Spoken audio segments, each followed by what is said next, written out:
সালে মেয়েদের football world cup ব্রাজিলে। এবার আপনি একটাবার ভাবুন যে ব্রাজিলের বিখ্যাত মারাকানা স্টেডিয়ামে বিশ্বকাপের ম্যাচে খেলতে নামছে বাংলাদেশ দল। প্রতিপক্ষ ব্রাজিল। স্টেডিয়ামে ৮০,০০০ দর্শক, স্টেডিয়ামে উঠছে লাল সবুজ পতাকা, বেজে উঠলো বাংলাদেশের জাতীয় সঙ্গীত। কদিন আগেও এই স্বপ্নের কথা বললে মানুষ পাগল বলতো, আর এখন এই স্বপ্নটা একেবারে হাতের নাগালে চলে এসছে এবং সেই বাস্তবতা তৈরি করেছে বাংলাদেশের মেয়েরা।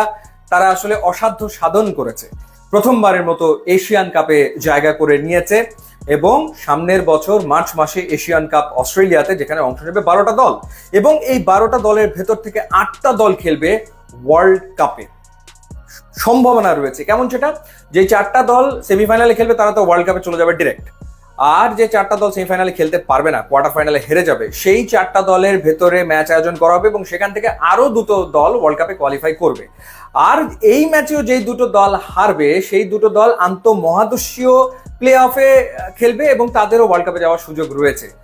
আর কোয়ার্টার ফাইনালে 8টা দল যারা যাবে তারা অলিম্পিকে খেলার টিকিট পেয়ে যাবে। কি দুর্দান্ত অপরচুনিটি, কি সুযোগ বাংলাদেশের সামনে। এখন কথা হলো যে ডেফিনেটলি ওখানে তো হায়ার র্যাঙ্ক সব টিমগুলো খেলবে, অর্থাৎ এশিয়ার একেবারে টপ টিমগুলো এশিয়ান কাপে খেলবে। তো সেইখানে কি বাংলাদেশের পক্ষে ম্যাচ জেতা সম্ভব, কোয়ার্টার ফাইনালে যাওয়া সম্ভব?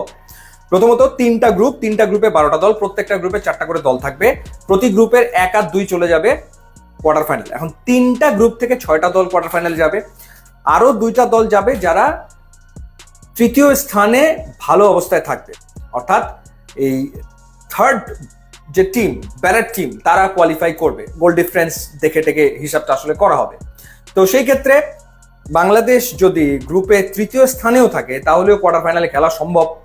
তো সেই ক্ষেত্রে অন্তত পক্ষে বাংলাদেশকে 2টো ম্যাচ জিততে হবে। 2টো ম্যাচ জিতলেই কাঙ্ক্ষিত লক্ষ্যে বাংলাদেশ পৌঁছে যেতে পারে, অলিম্পিকের টিকিট মিলতে পারে, এমনকি ওয়ার্ল্ড কাপে খেলার সম্ভাবনা তৈরি হতে পারে।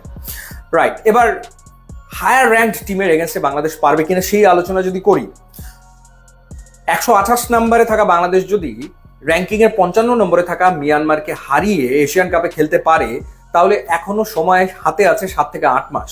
খেলা হচ্ছে মার্চে অস্ট্রেলিয়াতে। তো এই 7 থেকে 8 মাস যদি একটা প্রপার প্ল্যানের ভেতর থেকে বাংলাদেশ দল যায়, এবং পিটার বাটলার 3 দশক করে দেখিয়েছেন। এশিয়ান কাপের বাছাই পর্বের আগে বাংলাদেশ শক্তিশালী জর্ডানের সাথে খেলেছে, ইন্দোনেশিয়ার সাথে খেলেছে, 2টো ম্যাচ ড্র করেছে এবং এটার রেজাল্ট বাংলাদেশ এশিয়ান কাপের বাছাই পর্বে গিয়ে পেয়েছে।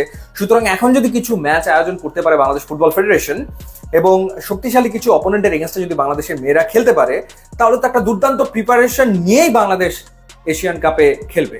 তখন হয়তো ইউ নেভার নো, যেটা আমরা চিন্তা করতে পারছি না যে র্যাঙ্কিং এ 20-এ থাকা দলকে বাংলাদেশ হারাতে পারবে কিনা, 30-এ থাকা দলকে হারাতে পারবে কিনা, তখন দেখা যাবে যে বাংলাদেশ তাদের সাথে কম্পিট করছে এবং তখন হয়তো রেজাল্ট বের করে আনলেও আনতে পারে। আর সেটা যদি হয়, তাহলে যা কেউ কল্পনাও করেনি, যা কেউ চিন্তাও করেনি, সেই ঘটনা ঘটে যাবে। বাংলাদেশ অলিম্পিকে জায়গা করে নিবে, বাংলাদেশ ওয়ার্ল্ড কাপেও চলে যেতে পারে। সুতরাং একটা গোল্ডেন অপরচুনিটি বাংলার মেয়েরা তৈরি করেছে। বাফুফের উচিত এখন তাদেরকে সার্বিকভাবে সহযোগিতা করা এবং তাদের জন্য একটা রোড ম্যাপ তৈরি করে দেওয়া। নেক্সট 7 to 8 মান্থস কি কি হবে এবং কিভাবে দলটা প্রস্তুত হবে এশিয়ান কাপের জন্য, সেটার একটা চমৎকার রোড ম্যাপ তৈরি করা উচিত এবং গুরুত্ব দেওয়া উচিত এই মুহূর্তে এই দলটাকে বা মেয়েদের ফুটবলকে। তাহলেই আসলে ওই ঘটনাটা ঘটবে মারাকানা স্টেডিয়ামে বাংলাদেশ। চিন্তা করা যায়, এটা ভাবা যায়, ভাবতেই কেমন লাগছে। ইউটিউব, ইনস্টাগ্রাম লিঙ্কে আছে, আপনারা যোগ দিলে খুবই খুশি হবে। And thanks for watching.